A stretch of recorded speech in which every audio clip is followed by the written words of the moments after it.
ہوائی سفر دنیا کے تجربات میں سے ایک اہم تجربہ ہے۔ اس نے ملکوں کے درمیان فاصلے کم کر دیے ہیں۔ ایک زمانہ تھا جب ہواؤں میں صرف پرندے اڑا کرتے تھے اور انسان کی ہمیشہ سے خواہش رہی تھی کہ وہ بھی پرندوں کی طرح ہوا میں اڑ سکے۔ انسان کی یہ خواہش تب پوری ہوئی جب پہلا انسان ہوا میں اڑا۔ وہ انسان فرانس کے شہر پیرس سے تھا جو 1783 میں ایک بڑے غبارے میں گرم ہوا بھر کر اس کی مدد سے اڑا تھا۔ وہ تقریباً 25 منٹ تک ہوا میں رہا تھا۔ اسی سال دو اور فرانس کے شہریوں نے غبارے میں ہائیڈروجن گیس بھر کر ہوا کے ذریعے 27 میل کی ایک لمبی پرواز کی۔ اس کا ایک خاص عیب یہ تھا کہ غبارے اور پرواز کی سمت کو قابو میں رکھنا مشکل تھا، اس لیے بہت سے لوگوں نے غبارے پر قابو پانے کے لیے کوششیں بھی کی۔ 1848 میں ایک انگریز نے ماڈل ہوائی جہاز تیار کیا جس کا انجن بھاپ پر چلتا تھا، لیکن اس کی یہ کوشش ناکام ہو گئی۔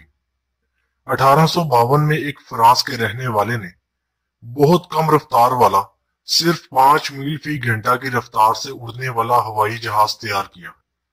1884 میں دو فرانس کے انجینئرز نے ہوائی جہاز بنایا جس میں الیکٹرک موٹر تھی اور یہ جہاز 13 میل فی گھنٹہ کی رفتار سے اڑا۔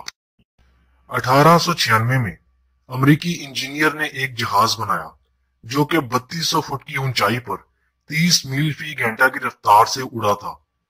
جرمنی کے ایک انجینئر نے پیٹرول سے چلنے والا ہوائی جہاز بھی بنایا تھا، لیکن کچھ حادثات کی وجہ سے پیٹرول انجن والا جہاز بھی ناکام ہو گیا۔ پہلی جنگ عظیم سے کچھ دن پہلے جرمنی نے ایک عظیم ہوائی جہاز بنایا تھا جس کی مدد سے جرمنی نے انگلینڈ پر بمباری کی تھی۔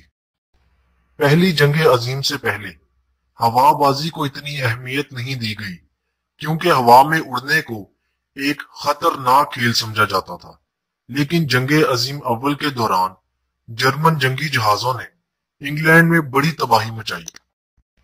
اپنے دفاع کی غرض سے انگلینڈ اور اس کے اتحادیوں نے بھی جرمنی کے خلاف لڑنے کے لیے لڑاکا طیارے یعنی جیٹ فائٹرز ایروپلین تیار کیے۔ ان جنگی جہازوں کا مقابلہ کرنے کے لیے جرمنی نے مزید بمبار اور لڑاکا طیارے تیار کیے۔ پہلی جنگ عظیم کے بعد ان جنگی جہازوں کو مسافر اور سامان بردار جہازوں میں بدل دیا گیا اور انگلینڈ اور پیرس کے درمیان باقاعدہ ہوائی سفر شروع ہو گیا۔ 1919 میں بحر الکاہل کے سمندر کو ہوائی جہاز کی مدد سے پار کیا گیا۔ اس کے بعد لوگوں نے محسوس کیا کہ وہ دن دور نہیں جب ایک عام آدمی بھی ہوائی جہاز کا سفر کر سکے گا۔ 1930 میں انگلینڈ اور یورپ کے درمیان باقاعدہ ہوائی سروس شروع ہوئی۔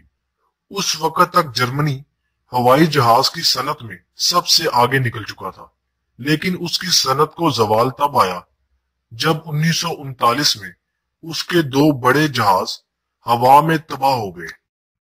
دوسری جنگ عظیم کے دوران جہاز کو ترقی دینے پر بڑی توجہ دی گئی۔